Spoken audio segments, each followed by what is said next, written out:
الذين يستحبون الحياة الدنيا على الآخرة ويصدون عن سبيل الله ويبغونها عوجا أولئك في ضلال بعيد. 3. કે જેઓ આખેરતના મુકાબલામાં દુનિયાની જિંદગીને પસંદ કરે છે તથા લોકોને રાહે ખુદાથી રોકે છે અને ચાહે છે કે તેને મરડી નાખે, આ લોકો ગુમરાહીમાં દૂર સુધી જશે.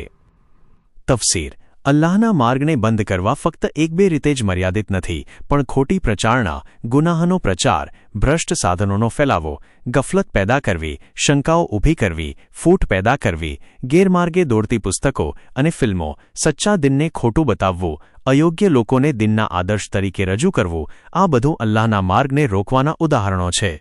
દુનિયાનો લાભ લેવો યોગ્ય છે, પરંતુ દુનિયાને આખેરત પર પ્રાથમિકતા આપવી જોખમી છે, કારણ કે દુનિયાપ્રેમ માણસને ઇબાદત, ઇન્ફાક, જેહાદ, હલાલ કમાણી, સચ્ચાઈ અને ફરજો બજાવવાથી દૂર કરી દે છે. પૈગામ: 1. દુનિયાપ્રેમ કુફર, દિનના વિરોધ અને ગેરમાર્ગદર્શનનું કારણ બને છે. 2. ગેરમાર્ગદર્શનનું મૂળ માણસના પોતાના કામોમાં છે. 3. માણસ પાસે પસંદગી છે, તે એક રસ્તાને બીજા પર પસંદ કરી શકે છે. 4. કાફિર લોકો 3 તબક્કા પસાર કરે છે. પહેલા પોતે દુનિયા પ્રેમથી ગેરમાર્ગે જાય છે, પછી પોતાના કામોથી બીજાઓને પણ સારા રસ્તાથી રોકે છે, પછી પૂરી તાકાતથી સત્યના રસ્તાને વાંકો બનાવવાનો પ્રયાસ કરે છે. 5. કુફરની માનસિકતા માણસને ભટકાવવાની તરફ દોરી જાય છે. 6.